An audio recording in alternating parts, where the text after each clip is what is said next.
applicants in this case? I can fill in members of the public who maybe have not provided public comment before, just on the process. Okay. And then once that's done, we can turn it over to the applicants for 1415 Washington Avenue. Okay, sounds good. Are we ready to go then? Yeah. Good evening, everyone. My name is Martin Hull. I am the temporary, the assistant chair of the board. Al DeSalvo will not be joining us tonight, and I am joined by two other members of the board, Glenise Giard and Chris Ellis. And with that, I'll pass it along to Zach to explain the public input procedures, and we'll get started with our first project as part of the public hearing agenda. Perfect. Thanks, Martin. So for the public comment period, members of the public have to sign up to speak at least 24 hours in advance to provide comments.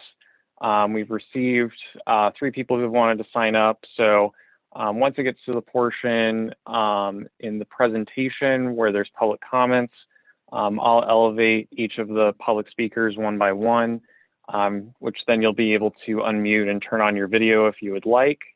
During your public comment, I'll also have a countdown timer visible. For members of the public, you'll have 3 minutes to speak. When 30 seconds is left, there'll be a beep that's audible, as well as a change in color. And then once your time is expired, there'll be 3 beeps in a different color as well. If you have any questions, public speakers are not throughout the meeting. Feel free to send a message via the chat function, and I'll try to answer your question as soon as possible.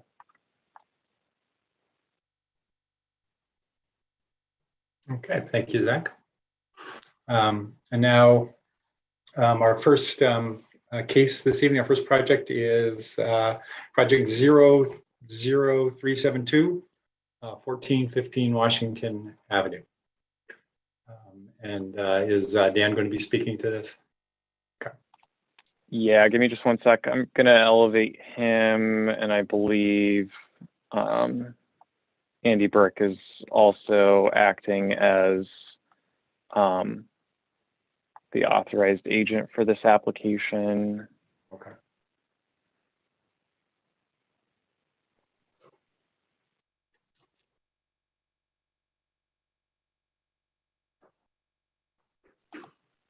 Dan, are you there?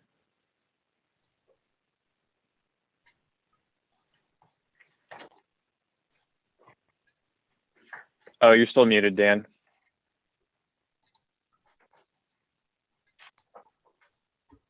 Now I'm unmuted. Perfect. Hirschberg, the firm of Hirschberg and Hirschberg. I'm here tonight representing 1415 Washington Avenue Partners, LLC. And also Andy Brick is here, who will handle a portion of this presentation.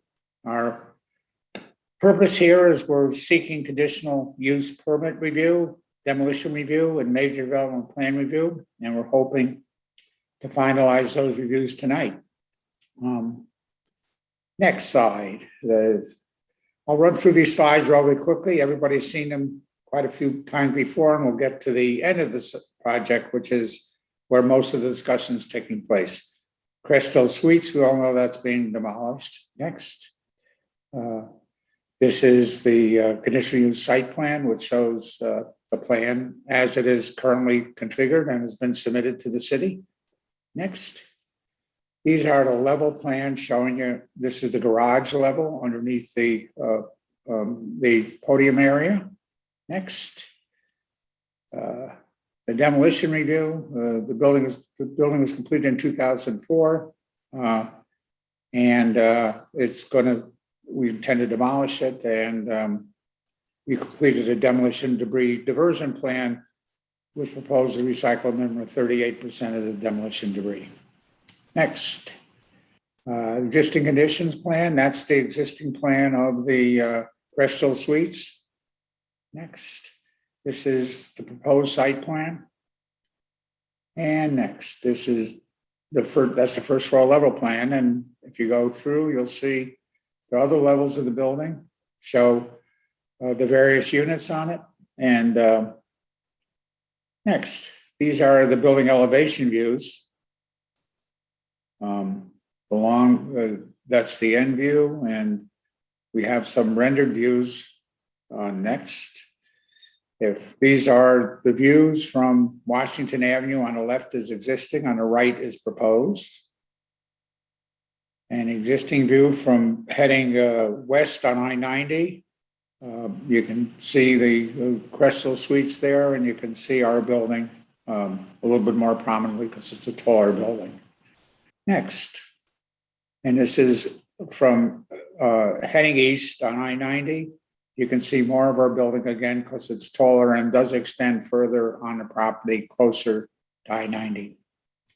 Next, traffic mitigation. We've worked with Bill Trudeau to come up with this traffic mitigation plan. We're working with Creighton Manning to have them finalize the plan so it can be approved by Bill. But what it does is it talks about installing a traffic signal and install a center median to guide pedestrians. We showed that on a previous plan. Develop the path on the SUNY side and develop deterrents to encourage pedestrians, and we'll come up with a traffic signal timing plan as part of Creighton Manning's plan.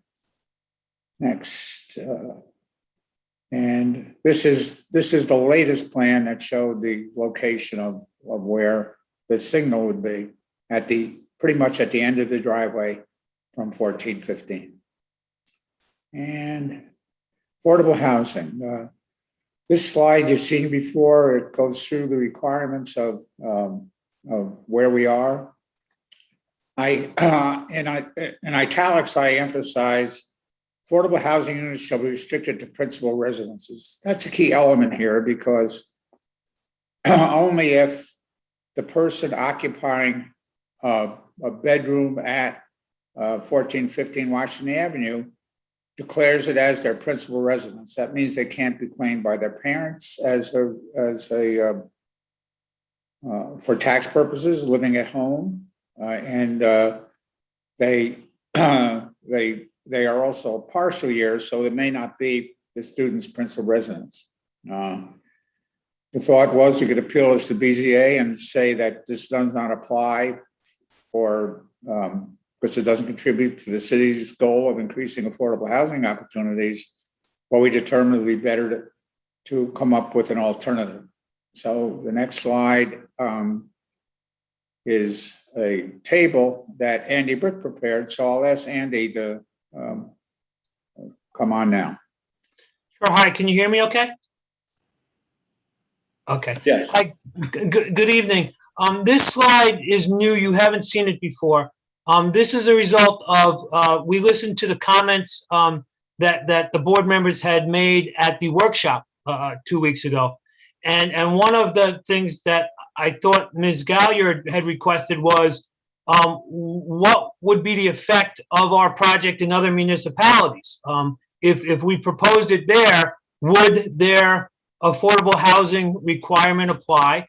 And then also, I believe somebody asked about, what are the alternatives permitted in the other jurisdictions? So what I did is I took the 15 jurisdictions, all in New York, that we identified that have an affordable housing requirement. And I said, if we took our project and dropped it into this particular city, village, or town, would their affordable housing requirement apply? Because if you recall, none of them specifically define private dormitory like the city of Albany does. So what I did is I would look to each municipality's definition of a multifamily housing building, because in effect, that's what we are. We're multifamily to most general level.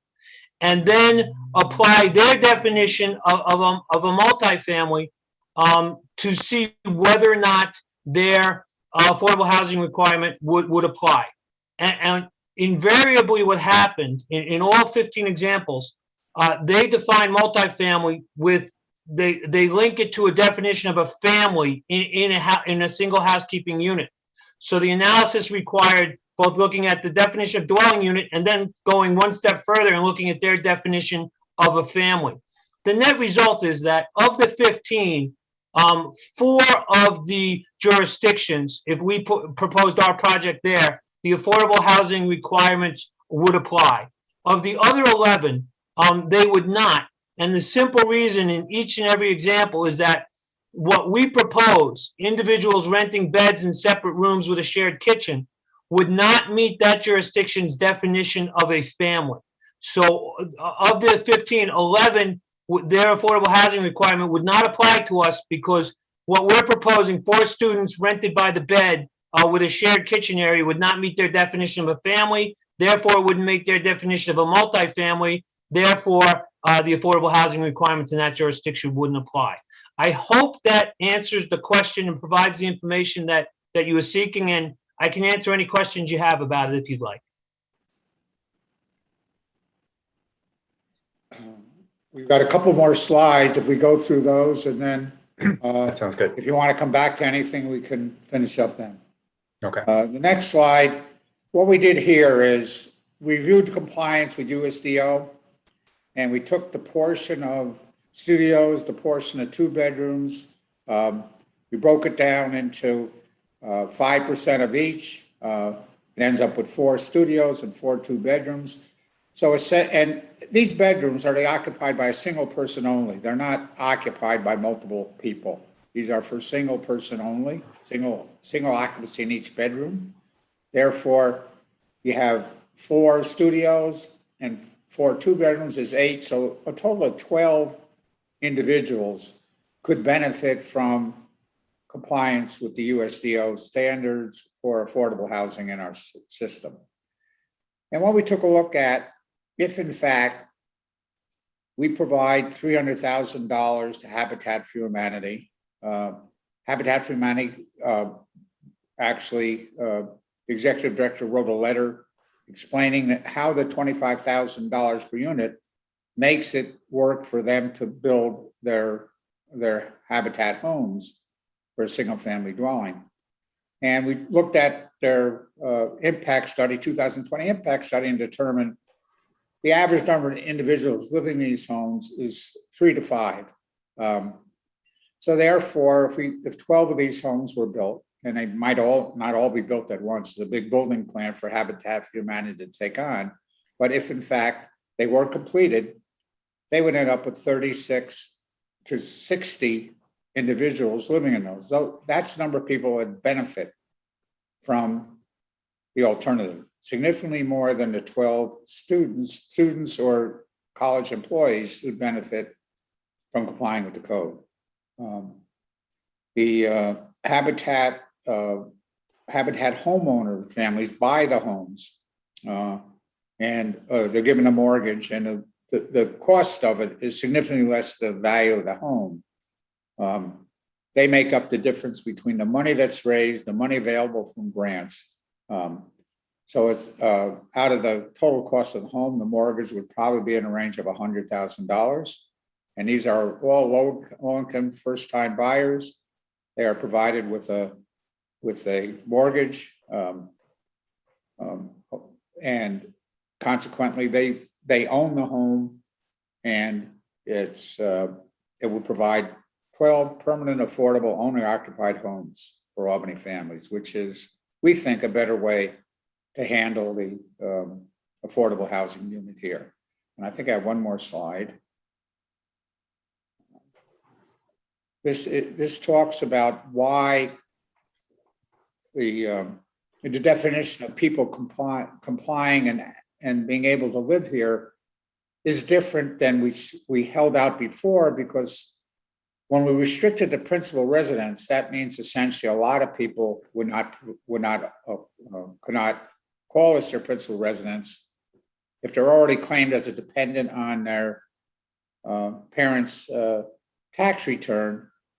Their parents' home would be their principal residence, or if they determine that they want to keep their permanent address someplace else, they would do it that way, and this would just be their temporary abode during the school year. The next one is a chart which shows you what happens if it's split into two things, one with students, one with employees of colleges, and they pretty much follow the same track. It asks questions about whether or not it's a principal residence, whether or not they meet the definition for affordable housing under the qualifiable income. And you can see an awful lot of these questions end up with no, they don't qualify. Therefore, the red box at the bottom, send them up with green. The proportion is not necessarily the same as this. It just shows that there are opportunities for people to live there who would not qualify, and are opportunities for some people to live there who would qualify. They have to meet all the definition of being in a principal residence and not making the salary limit that's required under the USDO ordinance. And I think I have one more, maybe. Yes. We got a. I think this is our slide, Dan. What's that? This is our slide, so I think that was the Okay. end of your presentation. Very good. If anyone has any questions about those slides, we can go back to them and ask either myself or Andy to explain that. Okay, thank you. Anyone from any questions from the board at this point before we hear Zach's presentation?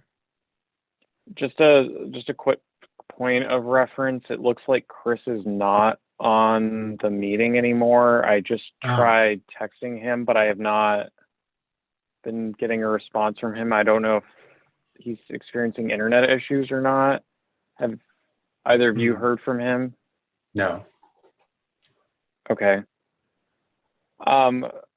Martha, just for clarification, would it make sense to pause discussion on this application until Chris is back? Or can discussion continue on an informal basis? Yeah, so we've technically lost quorum. Thank you for bringing that up, Zach.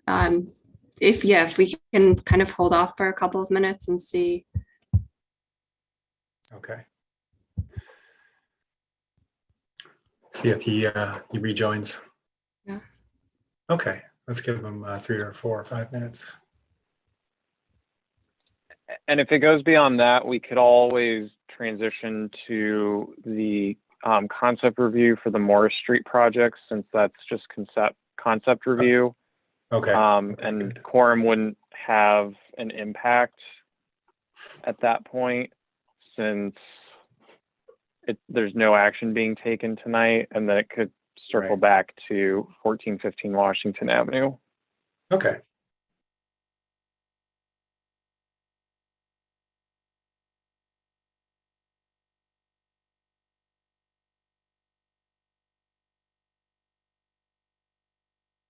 I'll give him to 6:28 on my clock, and then we'll move over at that time. I'll try calling as well, and Okay. over the next few minutes. Sure. I have not gotten any emails or texts or anything.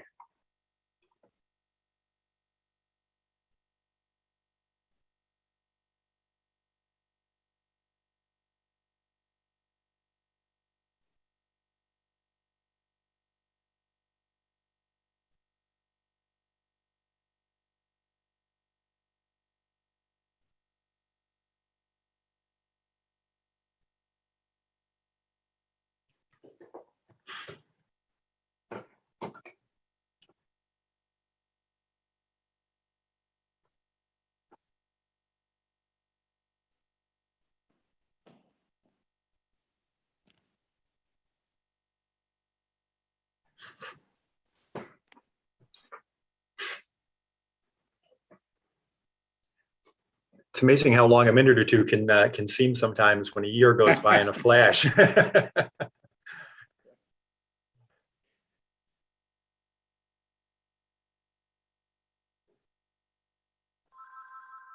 Oh.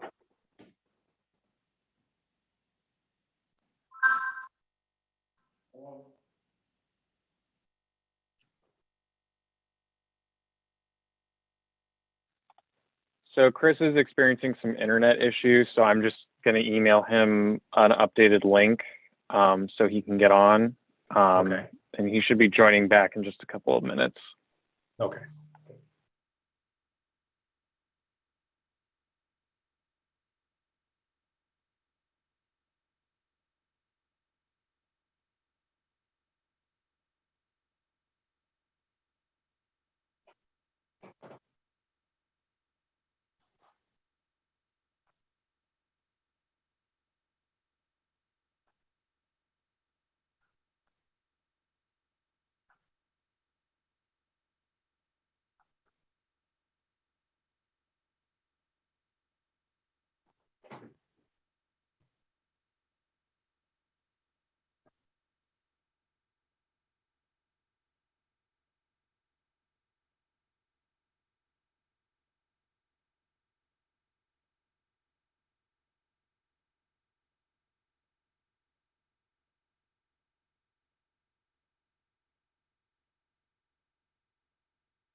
Did you send a link, Zach, so he can get back, he can access via cell phone?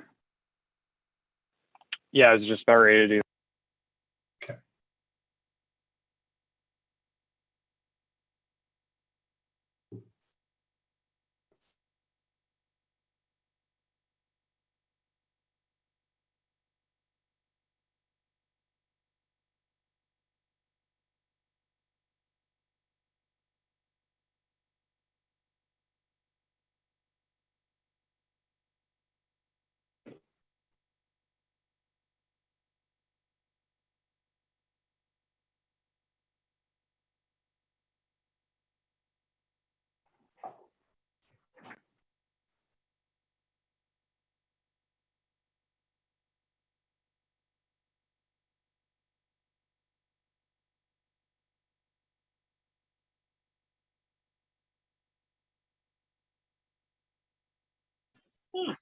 Hey, Zach, I'm on. Martin, I'm on.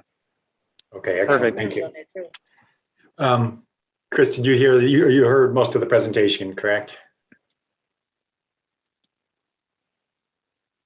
I heard a large portion of the presentation. I've probably been off for the last 5 minutes. Wait, I'm going Oh, to okay, sounds good.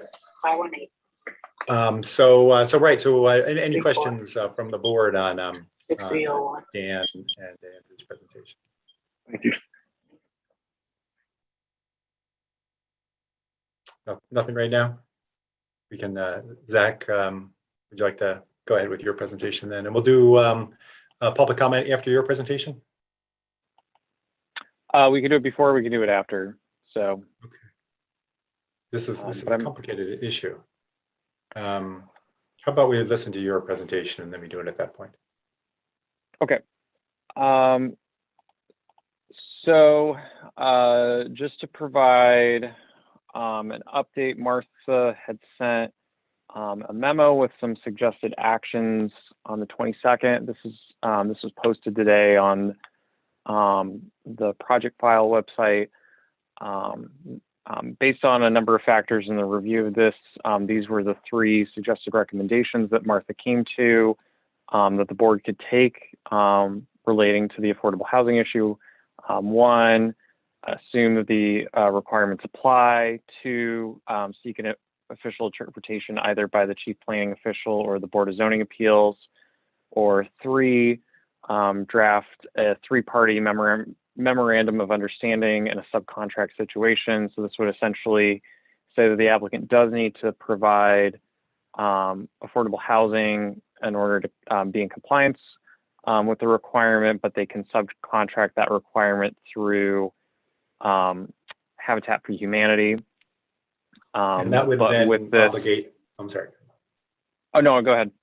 Yeah, that would then obligate Habitat for Humanity to provide those units under those, criteria. Right? Yeah, so the applicant had provided a MOU that functionally had that, but the contract was between the applicant and Habitat for Humanity. This would just also include the city, just since applicants for multifamily housing traditionally have to report yearly on how their development or building is still providing those affordable housing units. So I think, and Martha, correct me if I'm wrong, the intent was just to include the city since there are some invested interests within ensuring that the units stay affordable going forward.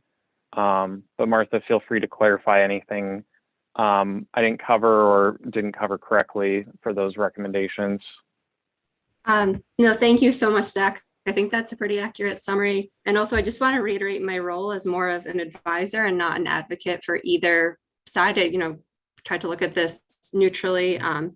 And so with that, the subcontract with Habitat for Humanity, I understand that that could also be kind of a convoluted situation with the city enforcing something against Habitat for Humanity, which is a third-party organization. That was just a suggestion that came about because of the affordable housing guidelines that the city has adopted. Section 6 of the guidelines speak to enforcement and penalties. And so for developers that don't subcontract this requirement, there's an ongoing relationship between the developer and the city in the developer's compliance with our requirements. And this enforcement section speaks to actions that the city can take if the developer gets out of compliance, including revoking any conditional use permit or certificate of occupancy that had been issued to the developer. So I just tried to think creatively of how this could look in a subcontract situation. I mean, the board can also take other actions, or something can be explored further in a compliance plan. I don't think that we need to come up with the compliance plan at tonight's meeting. Okay. And thank you. And since these houses are going to be sold, the future owners of the houses would have to be involved in this as well, right? Would there have to be a deed restriction or something like that limits resale value? There's not a deed restriction, but so again, for any application, there's either the option to rent or sell.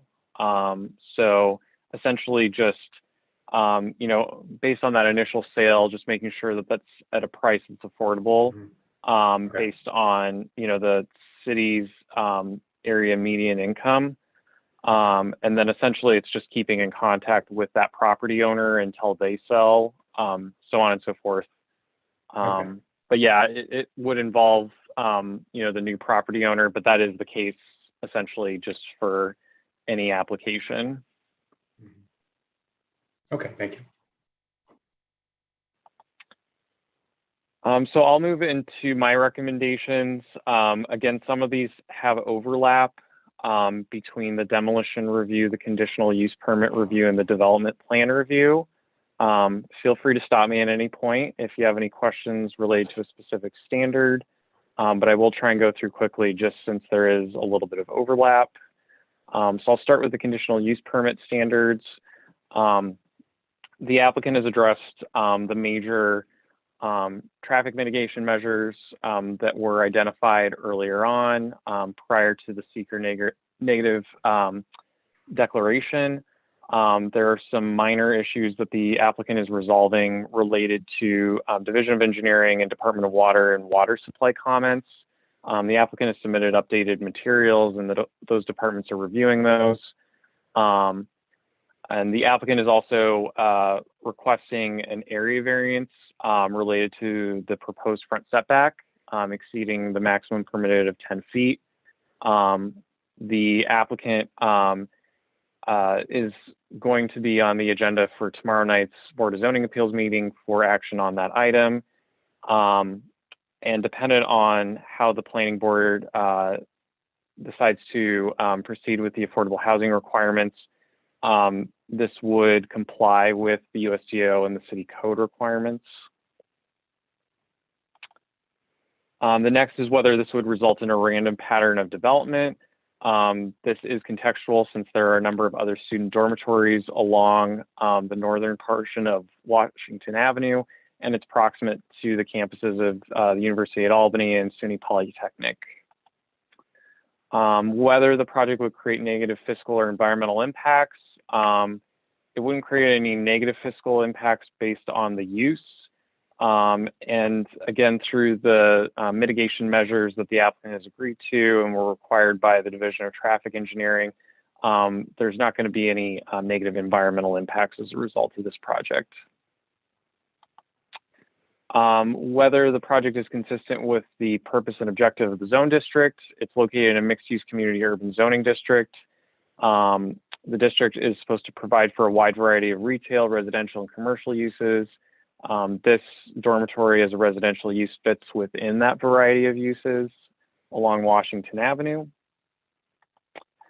5, whether it would result in harmful cumulative impacts or impacts of aggregate similar conditional uses.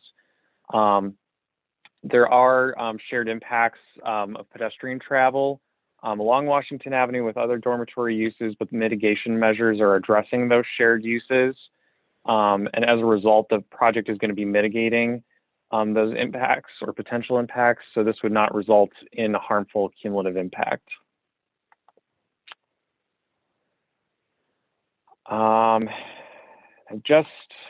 Apologies, I'm just seeing that Chris has is out of the meeting again. That just happened. I know that because I just noticed. Yeah.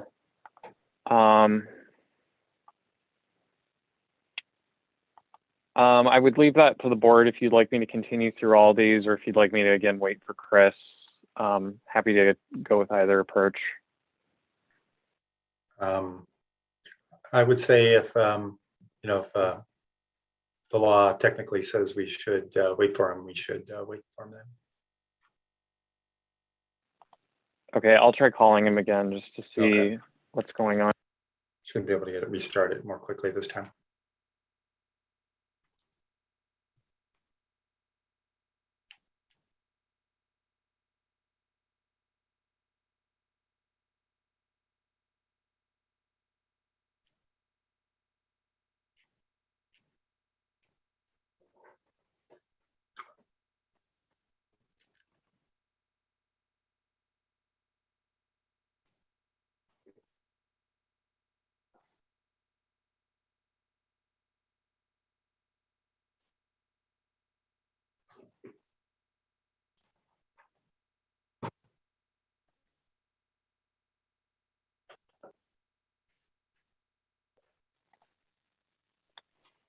So I called him right as he was about ready to call in, so he should be in just a sec.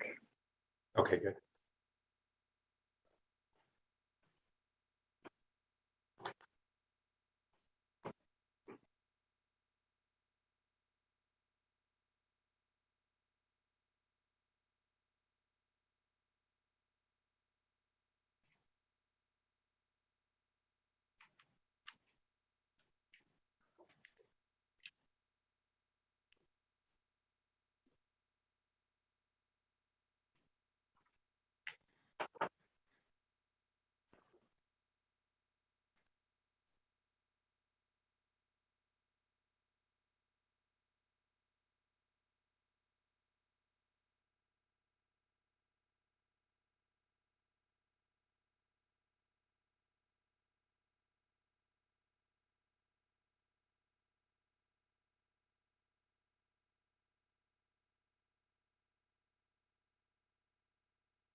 I wonder what's going on that's affecting both his Wi-Fi and his phone.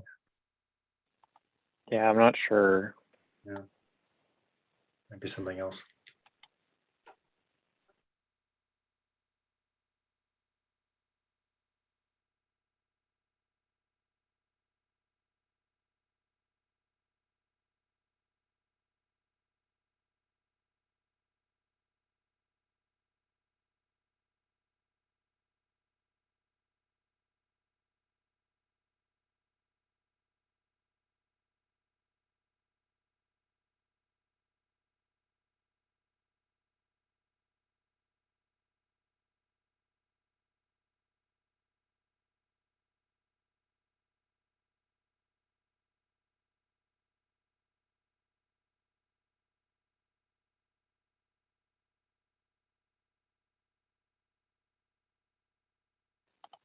So Chris just texted saying he was on, but I'm not seeing him. Maybe as an attendee. Yeah, I'm not seeing him there either. I've been flipping back and forth just to see any change in that.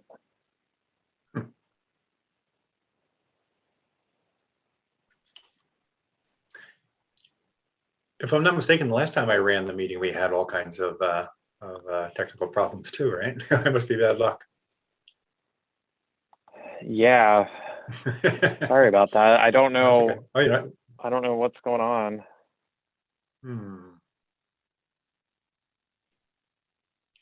Interesting. Oh, did I just see him pop up? Oh, he was, yes, there he is. Perfect. Not perfect. Sorry, everybody. That was ridiculous. Yeah, okay. Back at it, I guess. Where are you going before you have another problem? No, I'm in a very different place on a very different device. Ah, okay, that makes sense. Chris, I don't know when you jumped off. I can go back to slides if you need me to go over anything.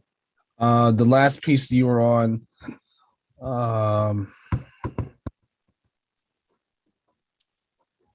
you were talking about them getting ready to present tomorrow at the zoning appeals.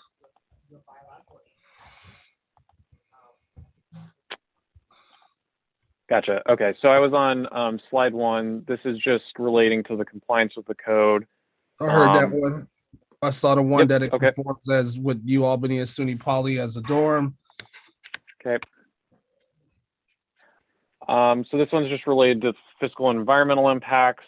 There are other dorms nearby, and there are supportive uses for universities nearby. So the proposed dormitory use isn't going to create a fiscal impact on neighboring properties, and the environmental issues specifically related to pedestrian safety and traffic safety are being handled through mitigation measures that were required by the Division of Traffic Engineering, so the project will not result in any negative environmental impacts.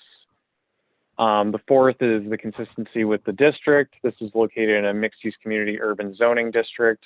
The purpose of the district is to provide for a wide variety of retail, residential, commercial uses, and this dormitory is one of the many variety uses along Washington Avenue, which aligns with the purpose of the district. Whether the project would result in any harmful cumulative effects or impacts, again, as discussed with the traffic mitigation measures, there are a number of instances of pedestrian safety issues that have come up with other dormitory uses, and the proposed project is mitigating those impacts by installing a new signal and safety features in order to address this issue. So it would not be creating or increasing those effects or impacts. 6, whether this would create excessive burden on public improvements or facilities. There are traffic improvements being proposed, but those are being paid for by the applicant. So this would not result on an excessive burden on the city to provide improvements, facilities, services, or utilities. And 7 is whether this would create a desirable and necessary service that's in the interest of the public convenience and contribute to the general welfare of the surrounding neighborhood or community. The city has a large number of higher education institutions distributed throughout the city. While there are 2 larger institutions in the western portion of the city, the majority of student housing is located further east. This proposed dormitory, along with the 2 other existing, provide a service for students nearby and staff that provides more proximate housing options and helps reduce vehicle miles traveled to these larger institutions. There's also been an increased need and prevalence in pedestrians crossing Washington Avenue at unsignalized intersections, which is created safety issues for pedestrians and motorists. And through the mitigation measures that were brought up earlier, the project is contributing to the general welfare of the surrounding area by using infrastructure improvements to direct residents of nearby and the proposed dormitory to a new signalized and safer crossing, which will contribute to the general welfare of the surrounding area. Transitioning next into the development plan review standards. Again, there'll be some overlap, so I'll try and go through those more quickly. Through addressing the city department standards and the implementation of the traffic mitigation measures, the project is not going to result in any adverse impacts on the surrounding neighborhood. The proposed use and the design of the building and the stated mitigation measures are not going to create an increased risk to the public health or safety. The subject property has been the case of 3 planning board site plan review applications, one for an office expansion in 1995, one for a hotel in 1998, and then a modified hotel proposal in 2000, and has also been the applicant for 2 Board of Zoning Appeals cases in the past, one in 1998 related to the proposed hotel, and then another for the modified hotel design.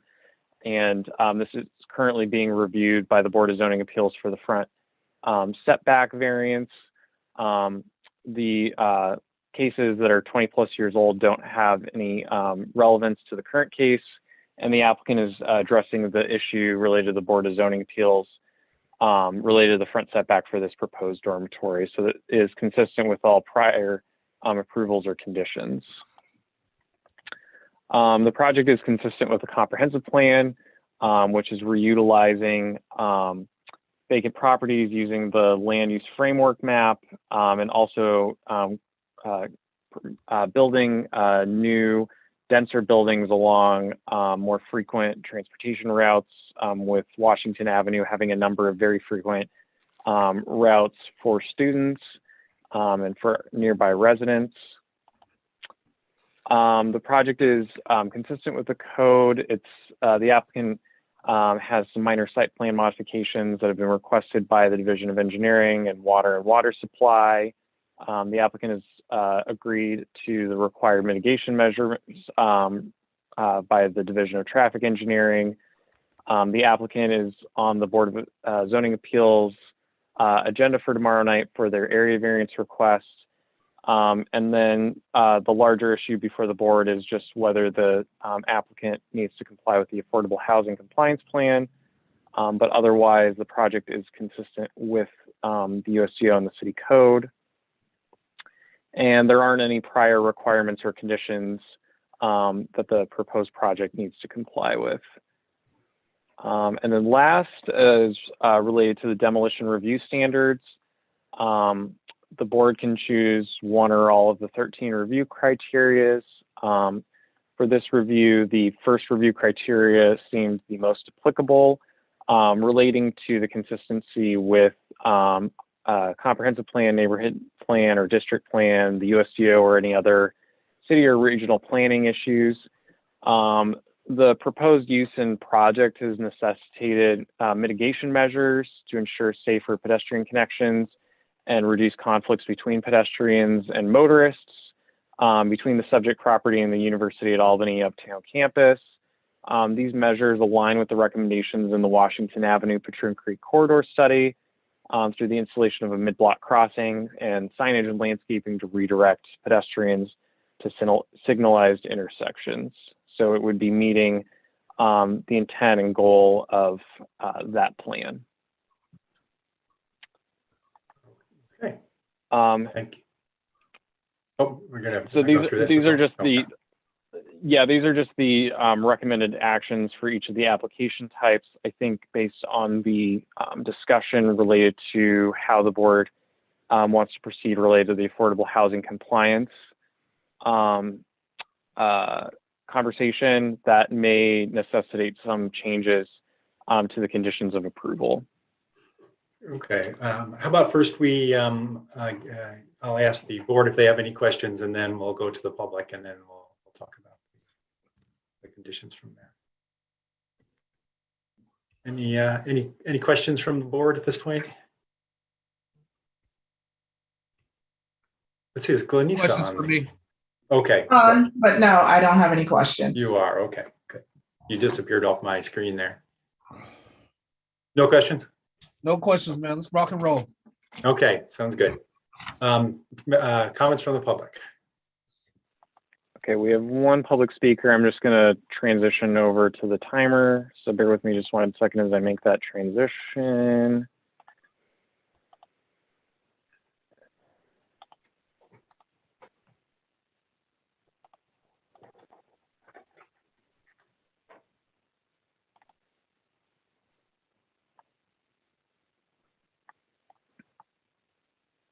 Okay, the only public speaker for this application is John O'Grady. John, you should be able to unmute and turn on your video.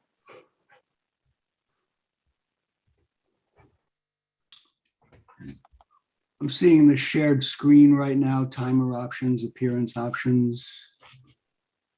Yep, so I'll start the timer whenever you're ready, and then you'll have that visual and audible timer just so you have a gauge of where you're at within your 3 minutes.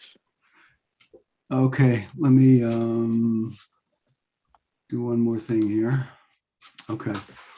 Well, I haven't had a chance to review. I'm with Housing for All, which is an advocacy organization started about 6 years ago in Albany, and haven't had a chance to review the developers' extensive review of affordable housing requirements.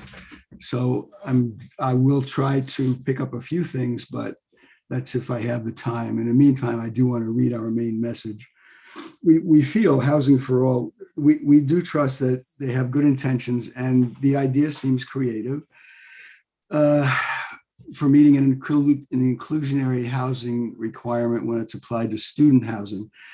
We believe, though, that it doesn't nearly cover the intent of the requirement, which is, of course, to use some of the profits that developers will reap from market rate housing to effect some meaningful change to the built-in unfairness in the housing market as a whole. People who work just as hard as those who can afford market rate housing cannot afford that housing for themselves.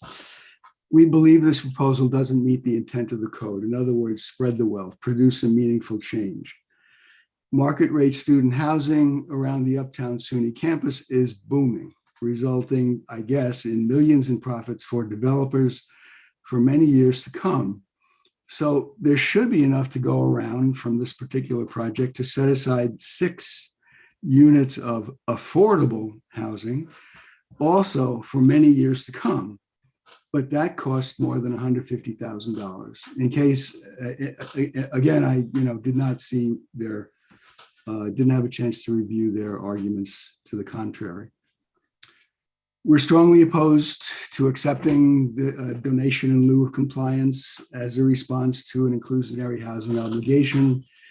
There's nothing in the zoning ordinance that covers this, and the proposed donation is way too small. In other words, we think that the proposal as it stands breaks both the letter and the spirit of our zoning code. We believe it should not move forward until that's fixed. We've been, the city council has been going over a lot of details in the zoning code. I think it's stretching it a bit, and even stretching it, the developer found 4 other cities with a zoning code that would require some compliance with affordable housing. The code as is is paltry. Housing for All fought for this to get in there anyway. And at this time, we are coming together to try to push for a much more meaningful inclusionary zoning policy. And I thank you for the opportunity. Thank you. Thank you very much. Anyone else, Zach, to speak?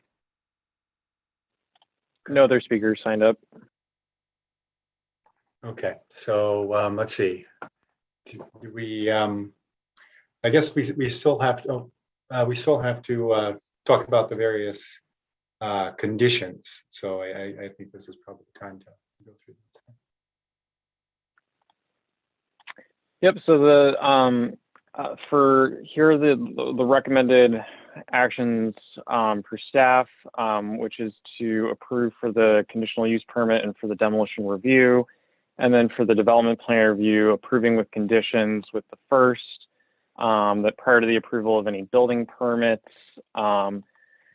being issued, the applicant should satisfy all requested comments, required modifications stated in the Division of Engineering's comment letter and the Department of Water and Water Supplies letter. And then prior to the approval of a certificate of occupancy, the applicant must satisfy all requested comments, required modifications stated in the proposed mitigation measures submitted by the Division of Traffic Engineering on August 27th. And then, to the discretion of the board related to the affordable housing plan, with any affordable housing compliance plan, it's required that that be a condition of approval. So that condition number 3 is just a standardized condition of approval that happens for any project that receives or that has to implement an affordable housing compliance plan. Any comments or questions from the board on this topic? None for me, Martin. Thank you. Okay, thank you.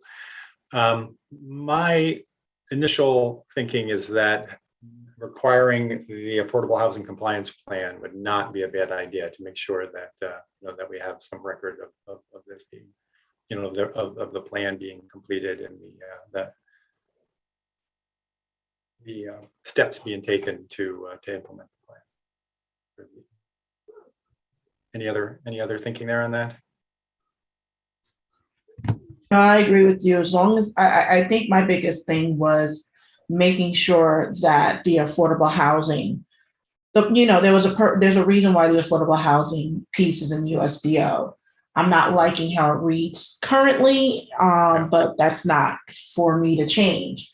But in keeping with the spirit of the plan, I agree with you, Martin, that that plan should be implemented.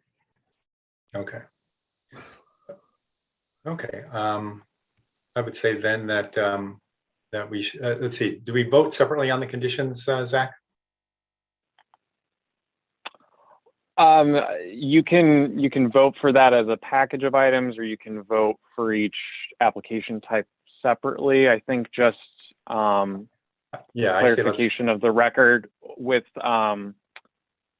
implementing the affordable housing compliance plan. Is it looking to require that the applicant provide all the units on site, or have the applicant implement the plan through the recommended subcontracting option with Habitat for Humanity? For me, it's through Habitat for Humanity, but I want to see it, it's spelled out and committed to as part of an affordable housing compliance plan. If that will work. Okay.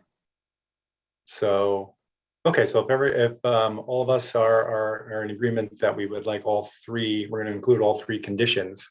I can go ahead and start reading the recommended actions. So first of all, the first action we have to decide upon today is CUP 0044 to approve. That's the demolition permit. No, it's conditional use permit. Conditional use permit. Okay. So do I have I move to approve the conditional use permit 0044. I second. Okay, all who agree, say aye. Aye. Aye. Passes unanimously. Second recommended action, DPR 0122, approving with conditions. Because the conditions are as follows. Condition number 1, prior to the approval of any building permits, the applicant must satisfy all requested comments, requirements, and required modifications rather stated in the July 12, 2021 Division of Engineering comment letter and the August 20th, 2021 Department of Water and Water Supply letters. Condition number 2, prior to the approval of a certificate of occupancy, the applicant must satisfy all requested comments, required modifications stated in the proposed mitigation measures submitted by the Division of Traffic Engineering on August 27, 2021. And finally, condition 3, prior to the approval of a certificate of occupancy, the applicant must submit and receive approval from the chief planning official for and implement an affordable housing compliance plan. Do I have a motion?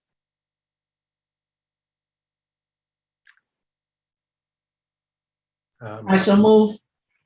Okay. Second. Second. All in favor, say aye. Aye. Aye. Noes say nay. It passes unanimously. And finally, recommended action DR 0044.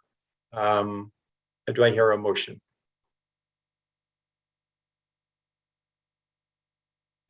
So moved. Second. All in favor, say aye. Aye. Aye. Nays. It passes unanimously. So we are all set here on this applicant. Thank you all very much. Yeah, thank you, and sorry for the electronic hiccups there. Oh, not a problem. It was well worth the wait. I didn't think anything would be cuter than Miss Galliard's puppy, but then Chris proved me wrong tonight. So thank you all. Good night. Okay, thank you. Take care. Now we're going to move to the public meeting agenda and discuss project 00442, which is 16, 18, and 20 Morris Street and 353 Lark Street.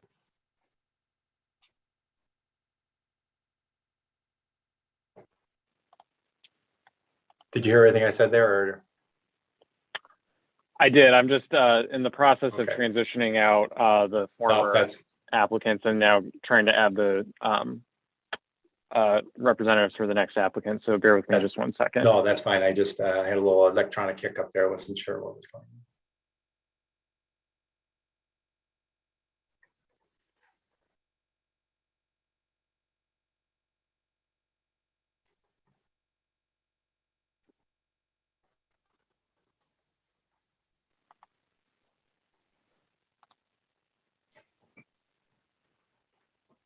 So Ron and Sarah, you should be able to unmute and turn on your video if you'd like. Let me know if anyone else needs to be added from the review team or from the project team.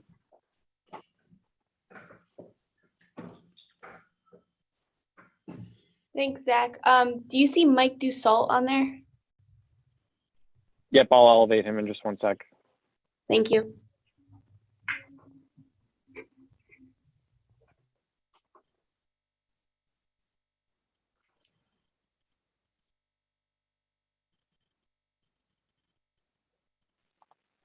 And Mike, you also should be able to unmute and turn on your video if you'd like to. Thank you.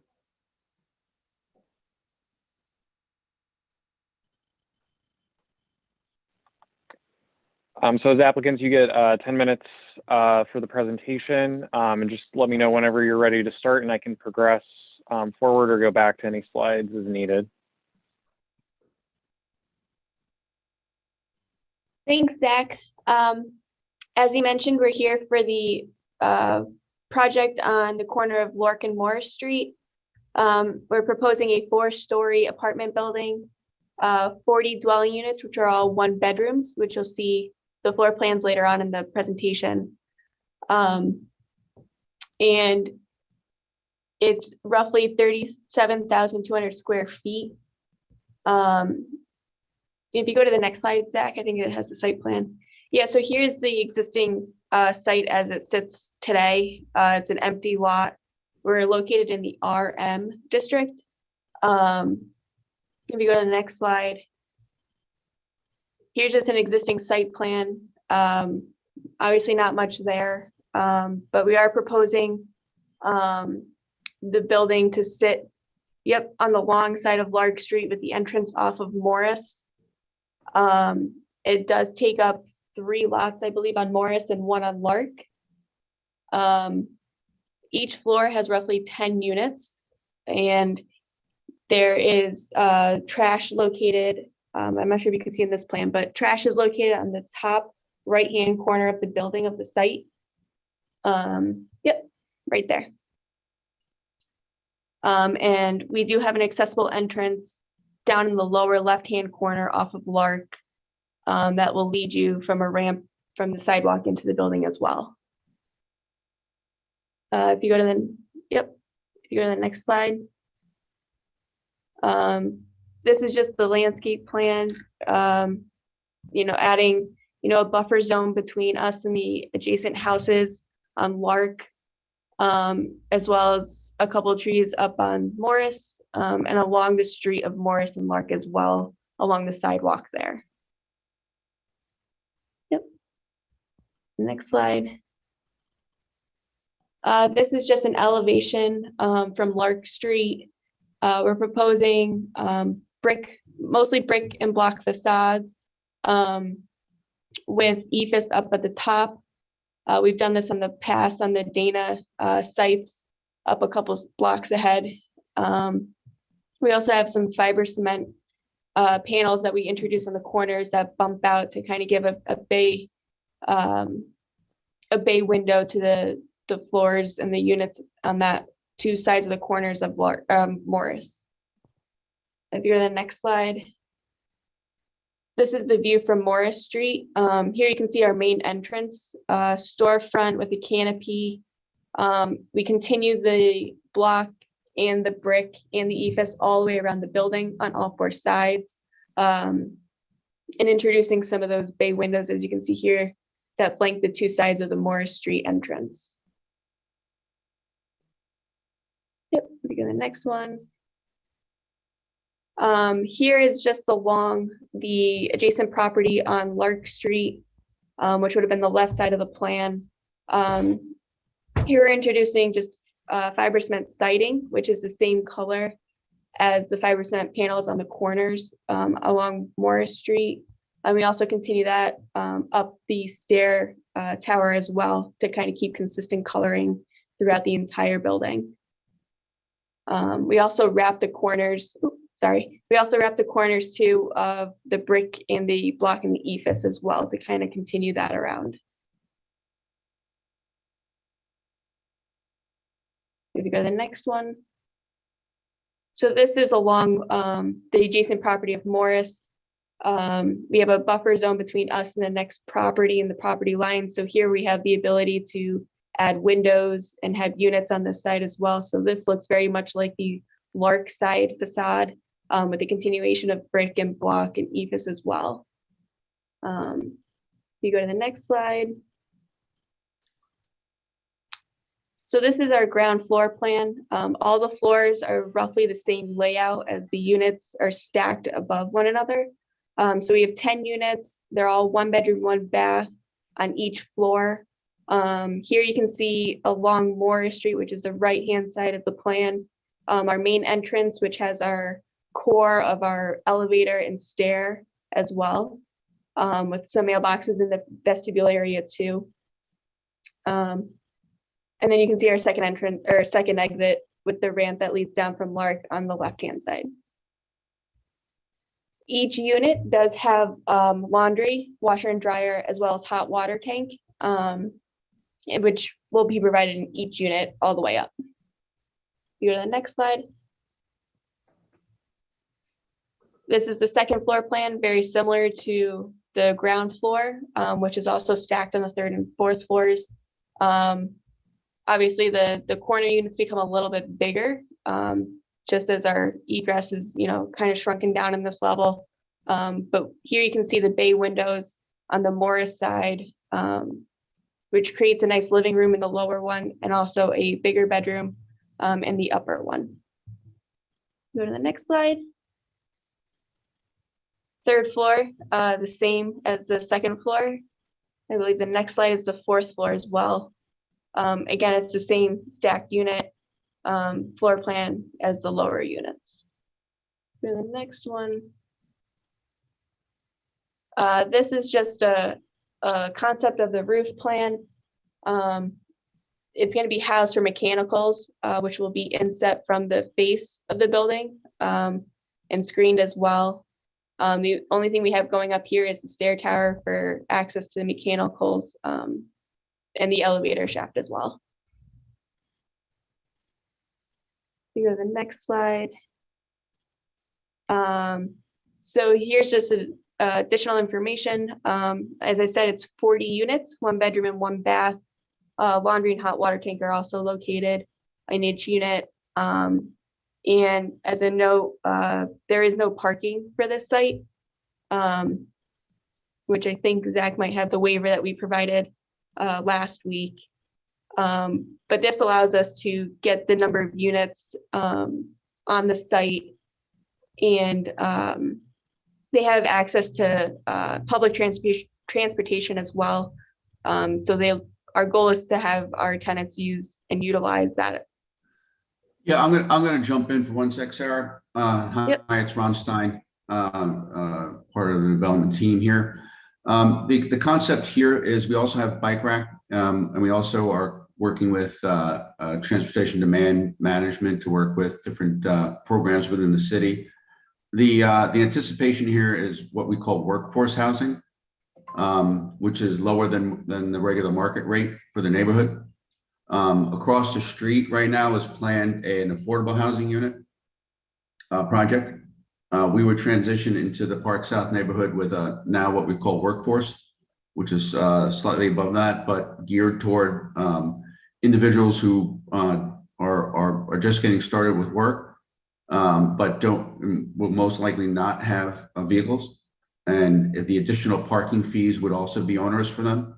So the idea is to help them, help people get off the ground with the professions. And a lot of these people, we've seen the demand from our other projects just down the road on Dana, where they would like to, they work at the hospital, they'd like to have those apartments, but they can't afford those.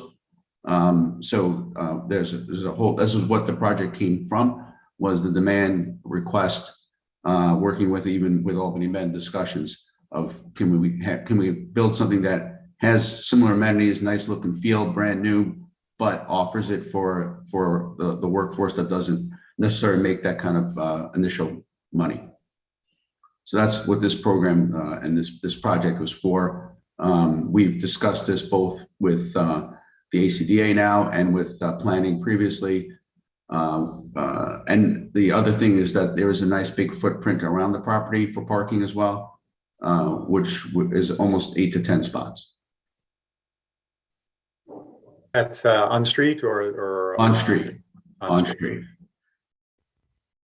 We had previously looked at putting in outside parking because underneath we won't be able to build it and keep within the guidelines and cost structure to lower the rates for the market. But in anticipation of that, we'd have to take down existing homes and put parking, and we just didn't think that was. And I think planning department agreed. I didn't think that was the right concept of tear down a house and put a parking lot. The idea is to take vacant lots and build housing for people to work. And what we've also seen within our housing, with even the market rate, we're at a much lower ratio than even what we had planned in those parking, because people are walking to work. Okay, interesting. One thing I like about this building is by not putting parking on the ground floor, you can put apartments there, and the row of windows looks a lot nicer to me than the wall. I agree. That you have for the garage. So, okay. Any comments or questions from the board? Oh, I'm sorry. Are you done? Was that the last slide? Sarah, was that everything? Did Mike need to speak at all right now, or we're good? Either Mike. No, I think that was it. Okay, great. Okay. Thank you, Sarah. So, yes, thank you. So any questions from the board? Okay, I think we're good. Correct, Zach? That was a, I that was a I think we're great the opposite of the other project. We presentation. want to bring the workforce housing on site and make it all workforce housing. You know, hey, go figure. So they could partner with us. I got 40 units. Yeah, you might want to talk to them afterwards. I will. Okay, anything else, Zach? I was just going to quickly run through the waiver responses that have been provided for the parking. And then we did have 2 people signed up to speak for public comment. That's so right. That's right. I'm sorry. I'll go quickly through the waiver responses. For the first question, just the change in neighborhood, the applicant is stating that it's consistent with neighboring structures and all surrounding properties use on-street parking with no driveways provided for off-street parking. For the second waiver standard, whether the benefit could be achieved by some other feasible method other than a waiver. It could be achieved through a larger facility to provide additional units within the structure. But adding off-street parking would reduce the building footprint, as Ron was mentioning, requiring taking down an existing structure and a smaller number of housing units to be able to provide for workforce housing. The third is whether the request is substantial. The applicant is stating that it's not substantial, given that the neighboring structures and uses utilize on-street parking. The fourth is whether it'll have an adverse impact on the physical or environmental conditions of the neighborhood or district. The applicant stating that this would be a very minimal addition to traffic and parking for on-street parking. And again, that the applicant stating that the vast majority of tenants and occupants will not own vehicles and will be walking or biking to work. And that tenants also have access to CETA's current programs. We haven't received a draft agreement with CETA like we've had with other projects yet, but this is early on in the process. So we should be seeing that as this project progresses. Zach, does the universal access include all the different services they provide, or is that are they separate, the bike and the car share and the bus? I'm not sure. You know, I think some of that is dependent on the contract that's agreed upon. You know, with the operator of the universal access program and CETA. But again, we usually for projects where an applicant's looking to either reduce their parking requirement on site or just are looking to provide that as support, they provide a copy of the contract just so that we know what's included, what's not included. And it is a little bit newer with, you know, CDPHP cycle and the car share program coming out soon. So I think we'll again be learning more about that as this progresses. And they're also working on electric scooter, I think, now. Yeah, yeah. It's quite the collection of modes. Okay, thank you. And then for the fifth, whether the difficulty is self-created, which is not dispositive, but the planning board can consider. The applicant responded that it's not self-created because it's a corner lot, which requires frontage along each sidewalk, which there are 8 on-street parking spaces, but they don't count towards the parking requirement. And the applicant is also stating that they would have to take down existing structures to create parking, but those structures are already there, which is stated as a self-created difficulty.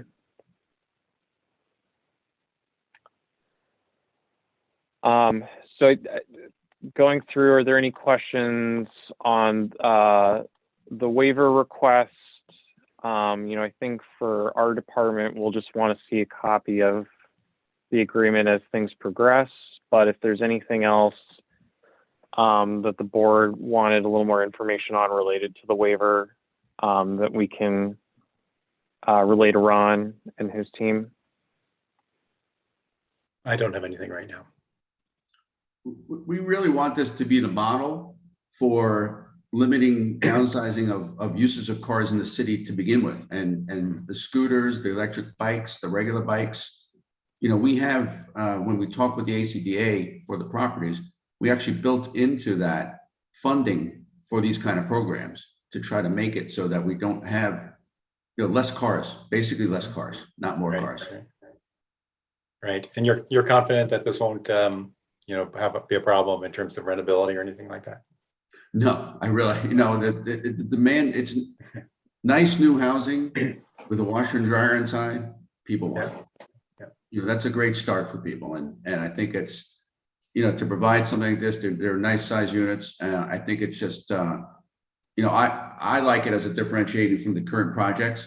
I mean, just a note, we've kicked off, we just started digging over 191 North Pearl.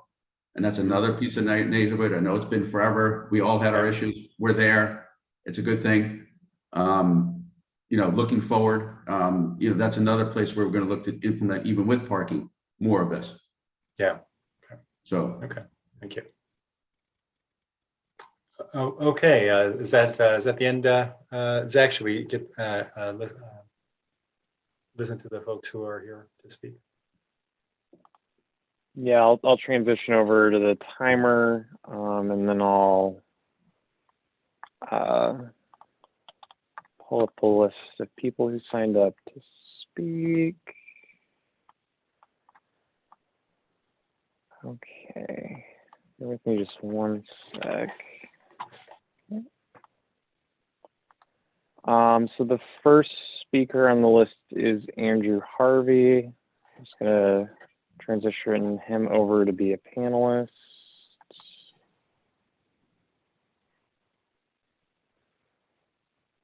All right, Andrew, you should be able to unmute and turn on your video if you'd like to. I think I've done that. Have I done that?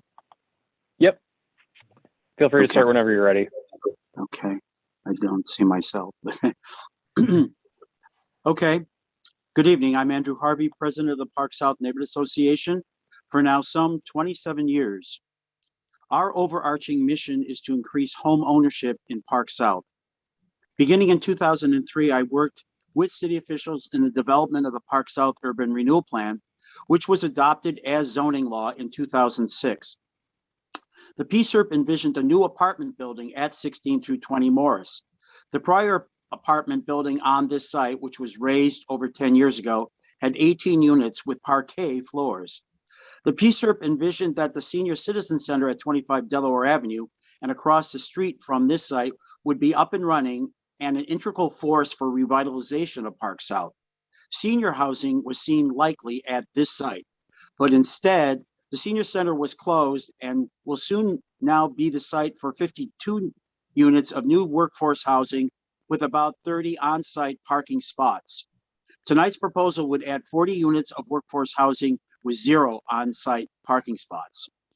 The PSERP identified the block of Moore Street between Lark Street and Knox on page 5 as a priority. It reads, the plan identifies a number of rehabilitation projects for existing properties identified as historic or as consisting of traditional fabric that contributes to the architectural character of the neighborhood.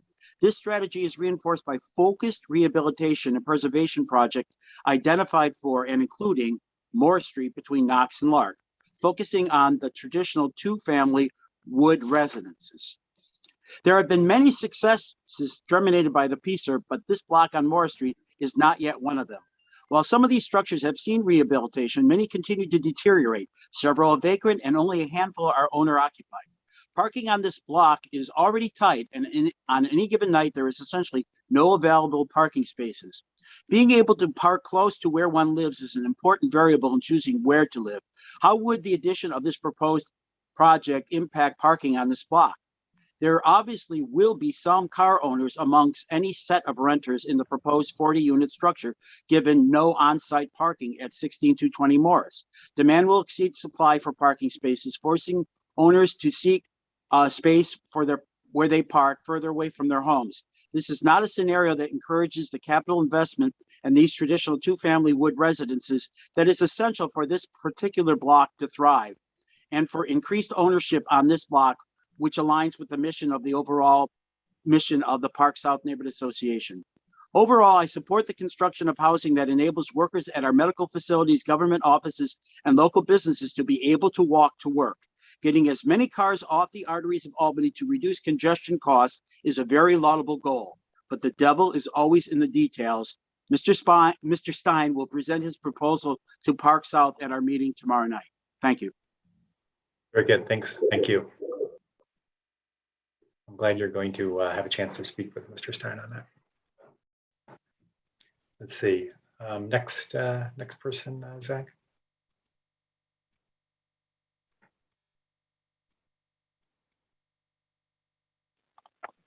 The next speaker is Mike McGovern, and I'm just transitioning to get him to be a panelist.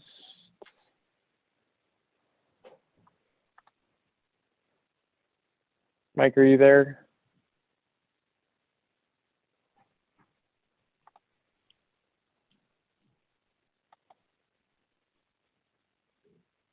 Mike, are you there?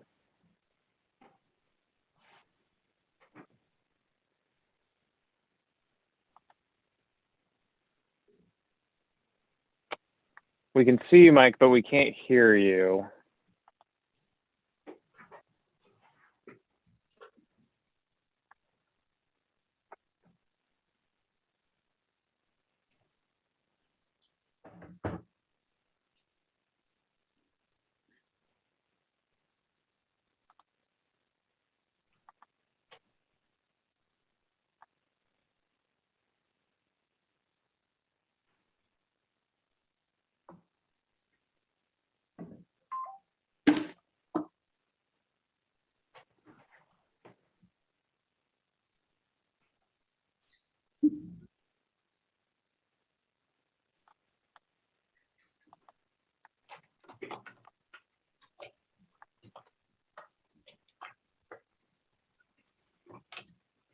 Okay, so, all right.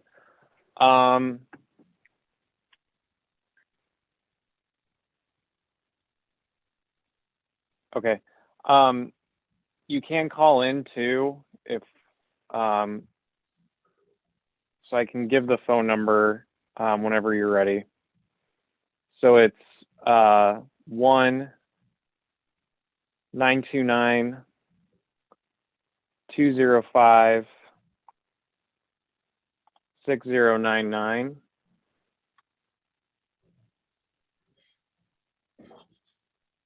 And then it'll ask for a conference ID, and I'll give that to you when you're ready. So it's 834-720-9251. And then you'll just press pound.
Mike, does your phone number end in 276? Yep. So you should be able to unmute yourself. I think if you press star 9.